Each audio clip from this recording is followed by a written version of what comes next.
Alright guys, welcome to episode 5 of Saturday Fur Trapping Hour. Today we have a very special guest with us.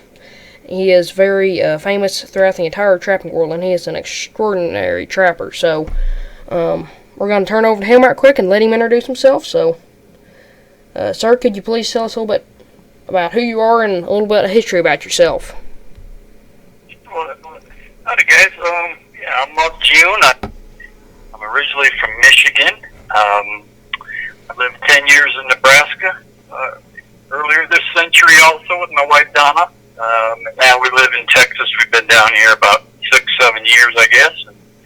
I am a biologist by education.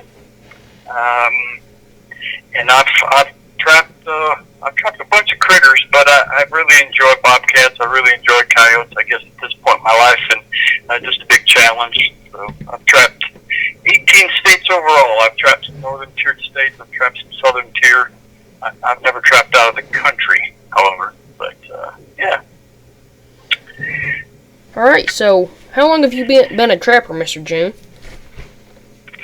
I have been a trapper 50 years this year. And I've been blessed with really good health. I've been, blessed with an opportunity to go a lot of places, meet a lot of people, be involved in research projects, be involved in fur trapping. I've done damage control, and it's all variable, and there's just differences in each one of them. But at the end of the day, that just kind of puts it all together. If you want to be better at something, it's really good to diversify. So I try to remember that all the time.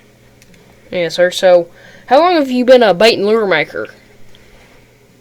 I started our business in 1984, which was right at the end of a really good fur boom. The market was going really well, and it's just about the time I and some others too started, things started going south with regards to the fur prices, so it was a little tougher time to start. But I started in 1984, had a lot of good help from really some great names in the industry, guys like Nick Wyszynski was a well-known gentleman back then with different ingredients.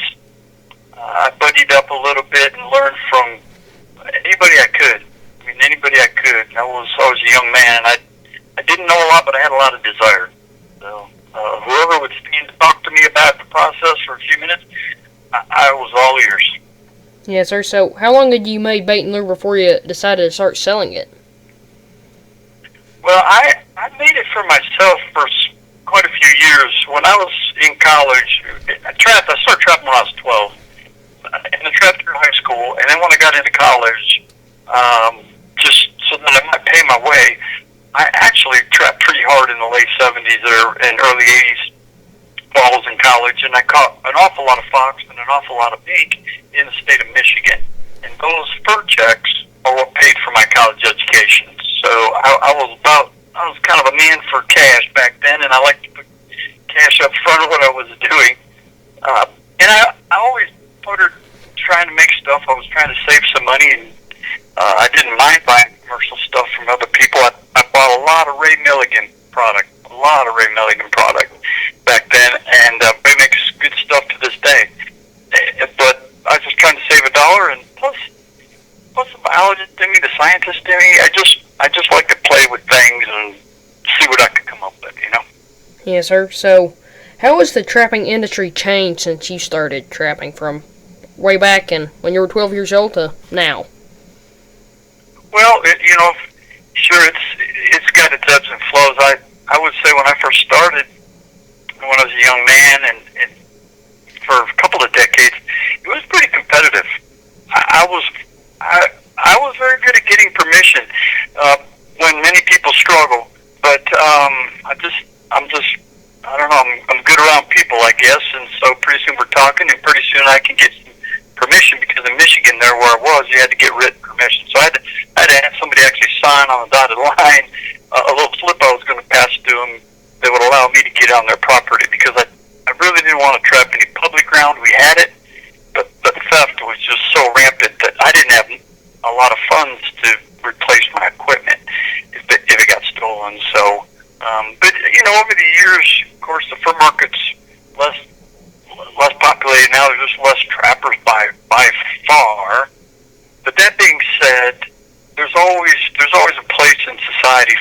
trapper. Lots of folks have gotten into nuisance business. It's a whole different game, whole different game. And I myself, I have not fur trapped in 5 years. I can't keep up with the requests we have for usually coyote, but predator control. So, it's got a good name, got a good reputation, and my phone rings, and people have an issue and they need somebody. And the person hiring you doesn't care about fur value, they just care about your expertise. So, it all comes together. There's a lot less trappers today than there was back then. There's a lot less trap dealers than there was back then, too. There was dealers everywhere. If you like the outdoors, it hasn't changed any. That part has never changed. So for a beginner, what would you say would be essential for quick success when you're first starting trapping? Yeah, if you're a beginner, all of us go through a learning curve, no matter what we do. Trapping is no different than trying to fix a car or fix Grandpa's tractor or mow the lawn or anything you do, or fishing, or pick one. You need to know a little bit about what you're doing. So you can get all the stuff around and you can go try to do it on yourself, and most do. I didn't have a lot of help when I was young because my dad wasn't a trapper. He was a hunter, but he fished, but he didn't trap. So I really didn't have a mentor, to just show me the ropes. But a young person today, on the opposite end of what I might have had, they have so much information. I mean, there's videos.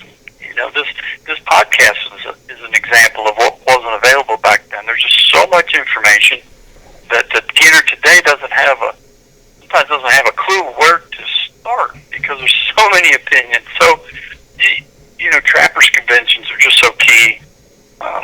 Good educational videos by people that have been around a bit. Some, books that have been around a bit. All that probably got a little bit of time tested in it, and it's a good place to start. So, could you talk a little bit about sets, especially for predator trapping? Sure. I mean, depending on what time of the year it is and what part of the country you're in,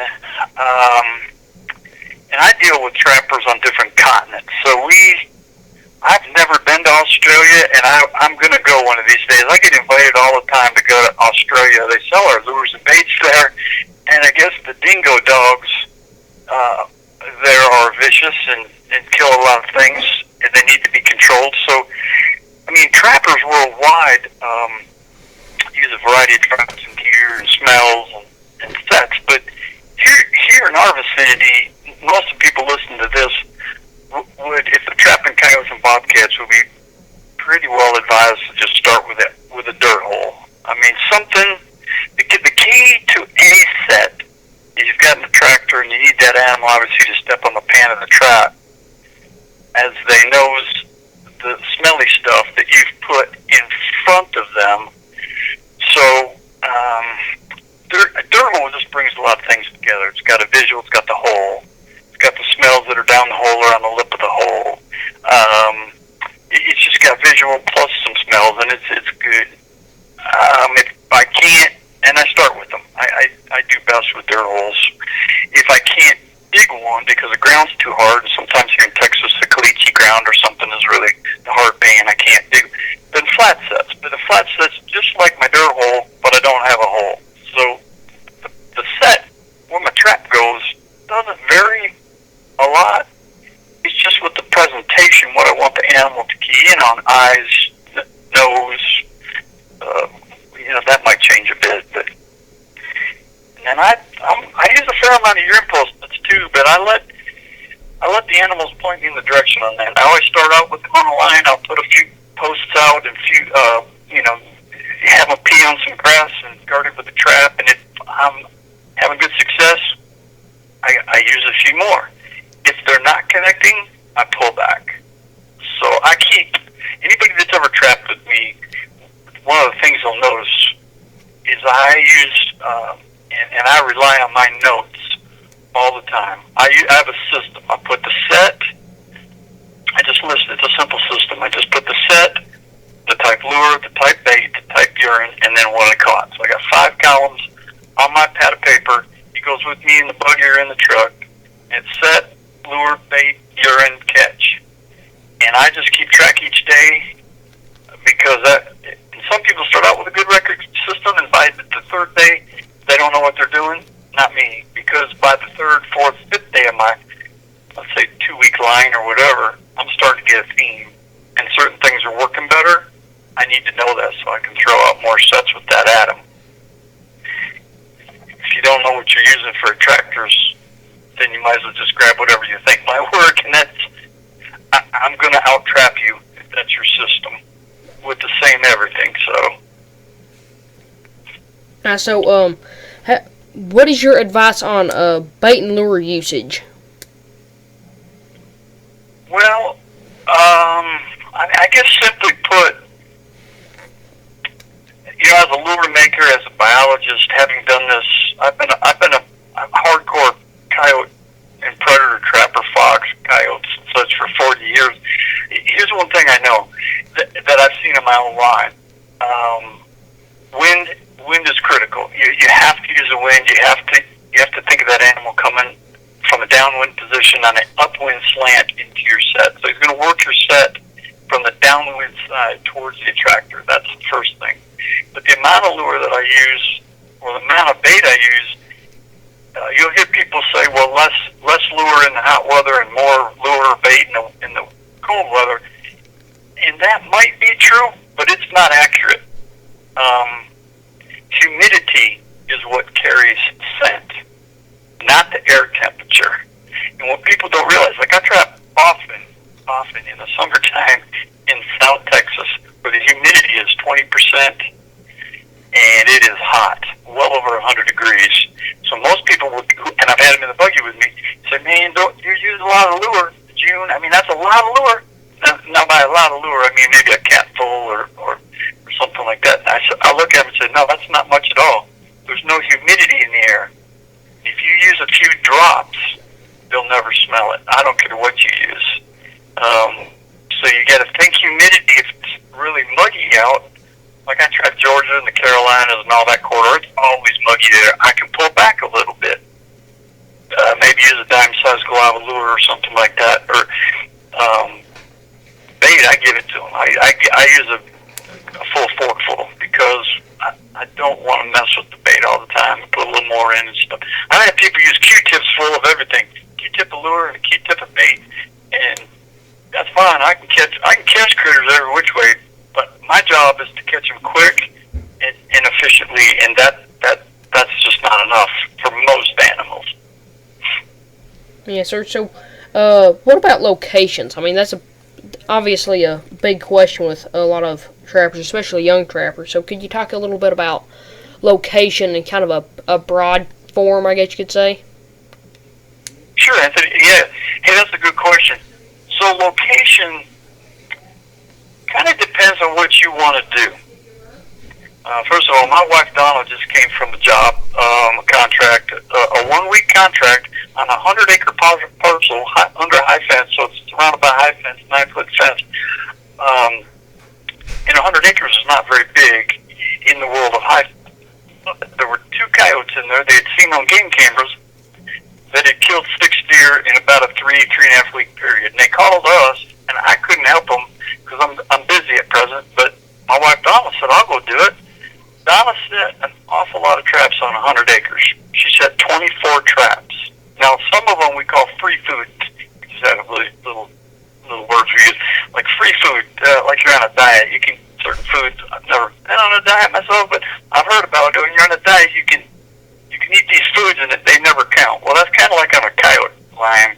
100 acres, like 6 sets is plenty, and probably 12 is a bunch. She put 24, but she used free food sets, and free food are just, she simply used urine, or she simply used coyote gland, and those are free food. We never count those as if we're setting up an area with weird smells, because that's the smell of them. And but she caught those coyotes. By golly, she caught both of them, and I will say she caught them on night 7. The 6th check, I should say, got them both. Same night. Coyotes are interesting. If you put too many sets in an area, you can blow them out of an area. You blow them over to the next farm.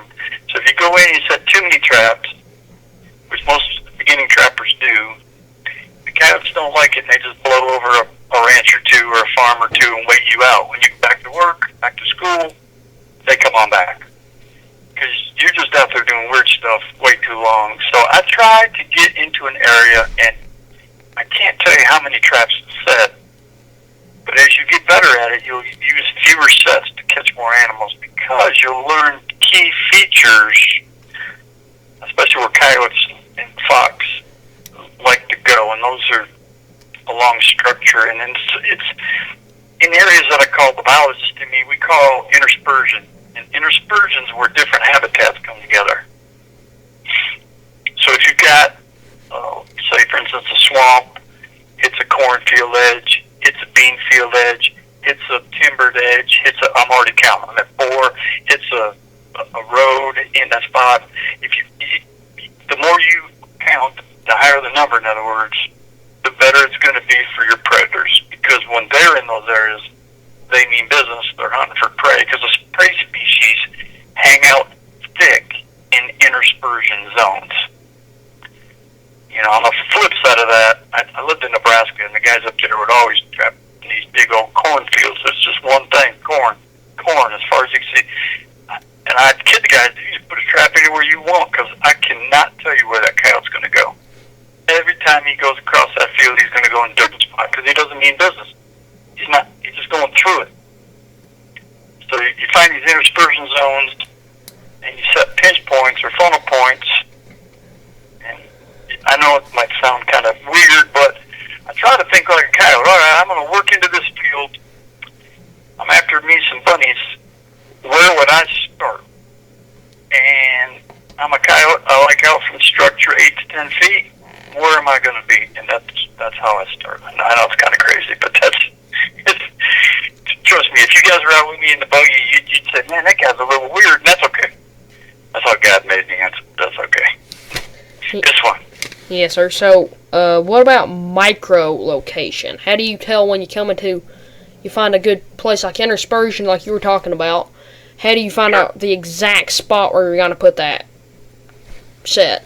Yeah, that micro-location, which, by the way, we hold a Trappers Academy, and I've taught for many years, and our Trappers Academy is held each March up in Kansas, and we're booked again next year in 2021, and we're always booked. We've got a good name in the industry, and it's fun when we bring in 14 trappers for the week, and some trappers are just better at jumping out of the trucks and finding a spot, and I'm working with everybody one-on-one and in a group set, whatever we're doing. But some guys will I call it circling like a hawk. They're just walking around, and their hands are on their hips, and they need to set a trap. If you just can't pull the trigger, where should I put it?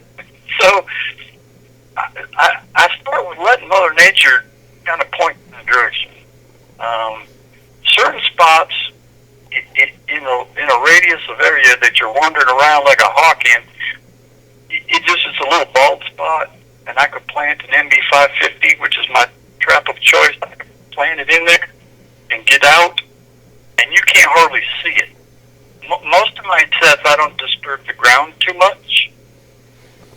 Most coyote trappers disturb the ground a whole bunch, and many times I follow trappers in on different jobs and different farms, and the coyotes are onto those big mound sets and those big, and they work. I mean, I don't even know what year it was, but back in the 1990s, I went what I call underground in Michigan. I was in Michigan. I had a bunch of people trespassing on my farms. I had 73 farms in 6 counties, and I was running a serious trap line in Michigan. I mean, I'd worked hard to get it, and then people trespassing on these places were stealing some of my traps. So here and there, it was a pain. So I went underground. I just started to, in my set, you could see them. You could see my hole. You could see the dirt pattern. Because I was basically off the fox trap, and that's kind of what I was doing. Man, I just decided to go underground. I just decided to make my set so nobody could see them, including the thieves. And that particular year is when my coyote catch jumped from 40 or 50 a year to over 100 a year. I doubled my catch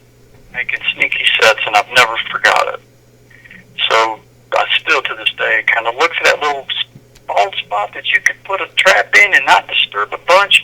The more dirt you disturb and bring out, the more you got to put back in and replant, and then you're spending time at the set, you're setting it up, just get in, get out. I can make a set in 2 minutes or less, and I can make it in 3 minutes or less if you give me hard pan that I really have to work at. But guys are always going, man, Junior, fast. I said, I've done it a long time, and I'm good, and I'm what I do. There's a lot of people that are good at what they do because they do it every day. It's just repetition.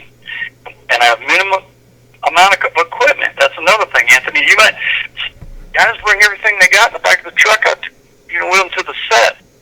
Man, I got a sifter, a bag, some poly in the front of the bag. It goes under the trap pan. I've got a trowel. What else I got? Some kind of turds in the bag and some smells, and a trap and steak. That's it. And a hammer. That's it. So, auger. I got an auger on a drill if I need to carry that with me to the set, but I don't walk too far from my rig because time's money. But yeah, that should help people. Just pick a spot that I like brown better than green. So if the vegetation's kind of died off in this brownish color, you're going to do better on Kyle's, I'm just telling you, than green. Yes, sir. So, what trap or traps did you use before the 550 came out? I grew up on Victor traps, and then in the 1980s, late 80s, and early 90s, a Victor Trap Company changed their steel, cheapened it, and a bunch of us had to roll to something better because the coyotes just literally would tear them apart. And I don't like working on traps. Some guys will take them all back and they'll rig them. They'll laminate them and they'll take them back to the shop and weld on them. No, man, I don't weld much. I'd rather be picking up coyote turds, guys' farm lane somewhere, scouting out where I'm going to set traps rather than being in the shop welding. So I went to Sleepy Creek, and I ran Sleepy Creek 1 3/4 offset jaws, just 2-coil models for several years. And then when the MB550s came out, I switched. I tried 650s, and then I tried 554 coil, tried 552 coil. And the 552 coil did everything I needed it to do, and I've used them now, I don't know, a dozen years? How long have they been out? I love them. They're so easy, so efficient, and they do everything I need to do. So, how do you carry your equipment? I mean, obviously, you're kind of renowned for getting in that, like you said, getting your sets in fast, so you got to have a good rig, I guess you could say, for carrying all your equipment so you can get in and out fast. So, what do you use there? Yeah, again, if you came to my academy, you would probably leave with a different system because the system you use is part of the efficiency. I had a gentleman who's been to the academy. His name's Dominic. He's from Nebraska. He's a really good coyote trapper, and he's a lineman. So I remember asking him one time at the hey, so Dom, I'll call him Dom. Dom, hey, when you're up on the high wire, like doing what you guys do up there, man, it's dangerous work. I got a question. Do you have a belt on and stuff like that? And he looked at me and said, yeah, we have a belt on. And in that belt, do you have your pliers where the pliers go? And, whatever you got, it's like where it goes. I mean, it's always where it goes. Because, Mark, let me tell you, they train us to do that because if you reach for something and you mess up, it'll cost you your life. So I know exactly where everything's at in my belt. I know exactly where my straps are. I know exactly. I said, man, that's my trapping equipment. I have a luggage bag, and then the guys make fun of me because the most stuff around my back. My sifter goes here. My trowel goes here. My heat-treated driver rod goes there. That way, I don't even look in my bag. When it's set next to me, I'm right-handed. I set it on my left, and I just start working out of it. Just like that lineman on the high wire who's not even looking. They don't look at their belt when they grab their pliers, because when you look at your belt, you might touch the wrong wire. They train you muscle memory to just get it, and that's me in my trapper's bag. And I tell the guys that haven't trapped very long, that's cool. But it's like traps. Why run 6 different types of traps? Some people do. Well, I got cheap ones if somebody wants to steal them. I put cheap ones. You can't do that and develop muscle memory because, first of all, how you know where you're going to catch a coyote? If you get the cheap gear over here, you might catch a coyote and he gets out because it's cheap steel. Use good equipment and take care of it. And, I mean, you're going to develop a system and you want to be efficient, then that's what you just have to do. And I use a legged bag because I can get in and out of it. I don't like knapsacks, and it takes too long. So, what are your preseason preps? How do you get ready for each season every year? Most of the time, what I do with preseason, I like to look my ground over once from maybe walk it up and just. But I wait till if it's most states, I wait till at least October 1st, and if it's a southern tier state, you might as well wait till after November something. Because the animals in the fall season, the first season, are a different animal where they travel-wise than during denning season, which is spring and summer and early fall. So I used to, when I was younger, go looking, I get excited, trap season in Michigan starts in November, late October, November. I could be looking around in August. I'd be looking around in July. It changed a lot between August and October. And so I just started, but I like to scout it up. I don't pre-dig any spots, and I don't pre-bait anything. I did years ago, and it's okay with fox because they'll keep in and come back, and they'll steal it. You can't really do that on coyotes much because they get bored, and they take it out once, they never come back because I got it. And you can put it in there again if you want, but they don't. So my goodies go at them on day one with smells. But before season ever starts, if I'm running a fur line, I'm very efficient. I got it all mapped out. I'm going to run these 20 farms, and I know X amount of miles between each farm. Most of what I do with preseason is get permission. I'm knocking on doors. I'm meeting people, putting it on a map, and getting it all set to go. So that's the most important work is get your ground. You can't catch a bunch of critters if you don't have much ground. I always figured, and I tell people, you need 3 times more ground than what you think you might want to catch. So if a guy wants to catch 100 coyotes, I'm going to tell him he's going to need enough ground that supports a population of at least 300 coyotes. And you go, what? Yep, or more. Because you won't catch them all anyway. Definitely so. What do you do when you come into an area and it's been trapped a lot before, and you've got a bunch of wise coyotes and other predators coming to your sets? How do you outsmart those ones that have already gone to school, so to speak, on trapping? Yeah, that's usually my Texas ground. I'm usually, on average, my wife and I, when we trap, we're usually, when I contract, the 4th trapper. I figure on average. That's sometimes been the 7th or 8th trapper they've hired. I just shake my head. It's not going to be easy. In fact, I think the coyotes laugh when we come in and say, "Oh, here comes another one. He's got a red buggy. Last guy had a green buggy." Again, I don't set traps. First of all, if that's the situation, I do not set traps until I find scat or tracks. I don't general set. In other words, I don't find that's a good looking spot. That's a fur line. Instead of trap, that's a fur line. When you're behind somebody, whether it's fur or predator, especially predator, you've got to find them. So I'll spend well over half my time finding the coyotes, driving the roads, looking. And again, because I can get a set in the ground pretty quick, but I have to find them. Because coyotes that are pressured have got these areas that they know to go to get away from everybody. And I need to find that out.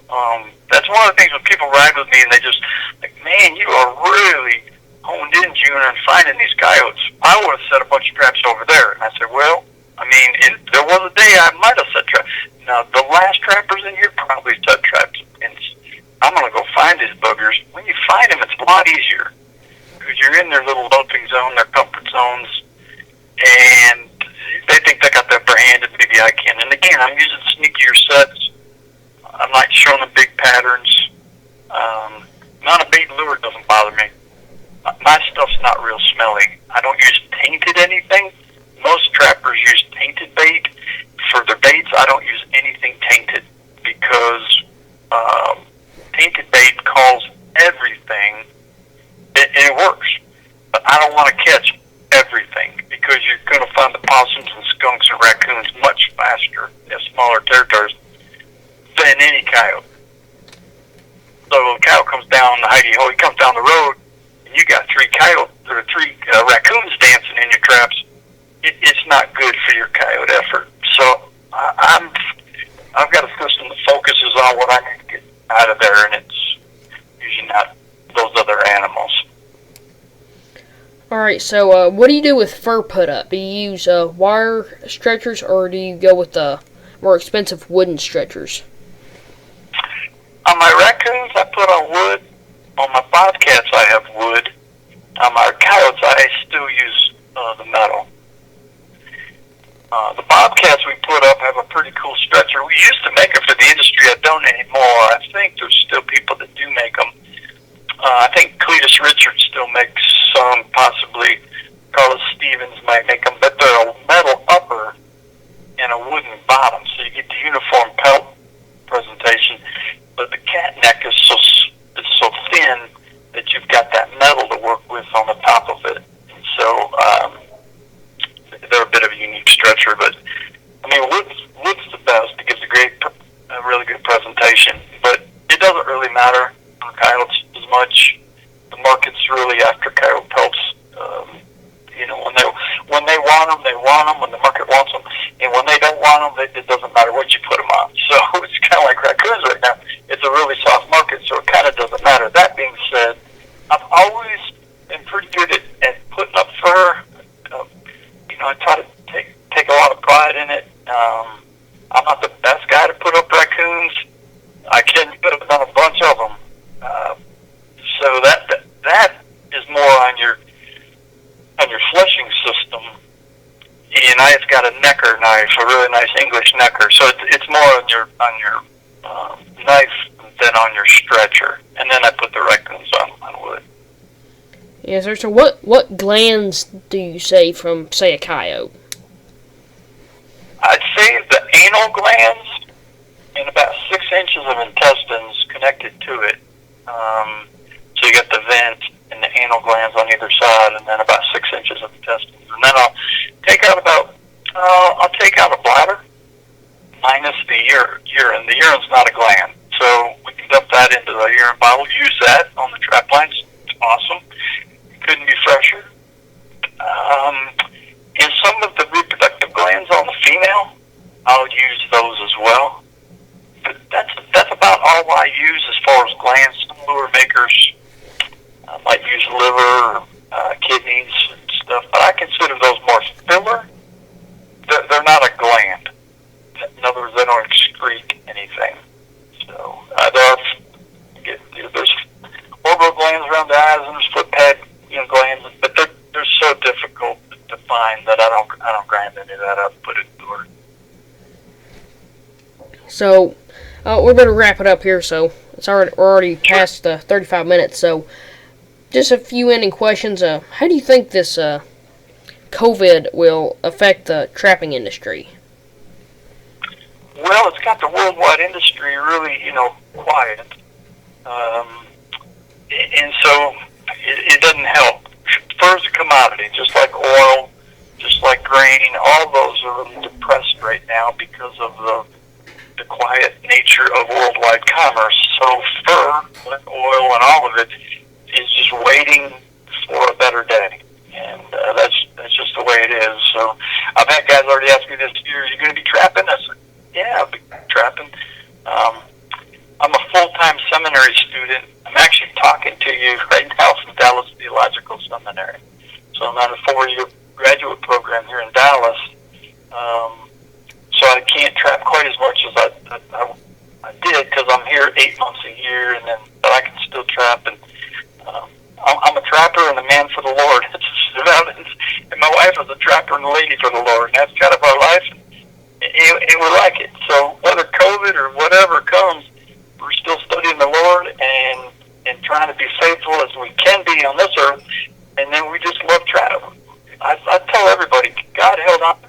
creation. Even when I wasn't a believer, I'd look at the sky and I'd look at these animals and I'd look at the trees and I'd see beautiful things, and they couldn't tell me that all just happened by chance.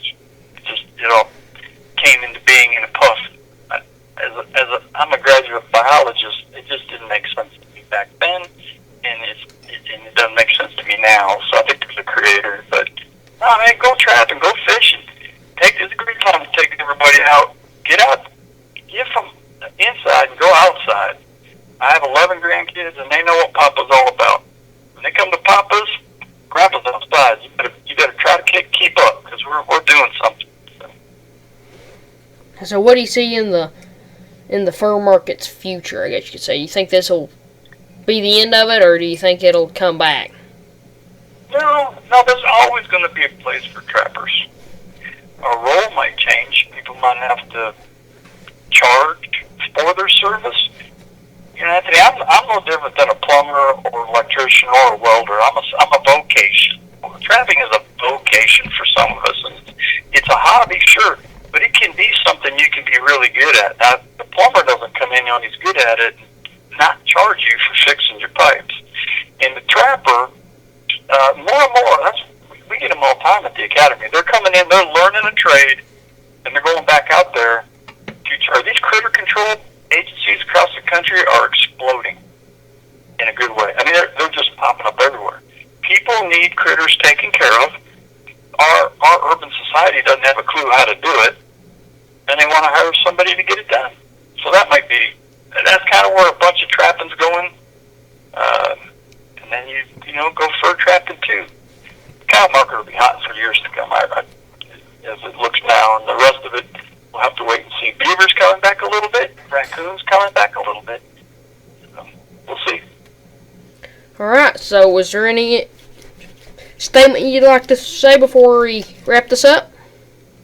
Oh, it's been a pleasure. Yeah, I guess one thing, when you reached out to me and said you'd like to interview and put this on podcast, whatever, I had to smile, because I don't know how old you are, and it doesn't matter, other than I'm glad that you are just trying to do what you love and be better at it, and you're trying to get a trapping forum together to spread that word, and I just had to smile. So I know you were a little nervous reaching out to me a little bit, but I'm having a ball. I don't mind teaching, and I wish more people were doing what you're trying to do, which is just do what you love and get outdoors and share it. So, yeah, I think it's all good. It's been a pleasure. Well, I definitely appreciate that. Yeah, absolutely. So you gonna start making lures one of these days? I don't know. I've tried a little bit, but can't really afford that right now. Yeah, well, if you will, I'll have your mom talk to my mom, because my mom remembers when I was younger, and she just, she couldn't understand I used her basement. It was cold in Michigan a lot in the winter, so I did a lot of lure concocting in my teenage years down in our basement. And our basement, well, it's called the Michigan basement. It's got, the dirt sides down, it's got a cement bottom, but Mom and Dad, we'd all be upstairs.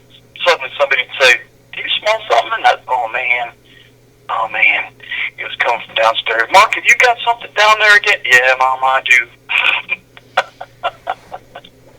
It's fun. All right. My mom still loves me. Yep. Mom went too wild when we started trying to make a few baits. Yeah. Well, I like the fresh meat baits. They do the job, and the cows find them first. So I like it. All right. Well, thank you for being on with us today. My pleasure. You appreciate it. God bless. All right. Thank you.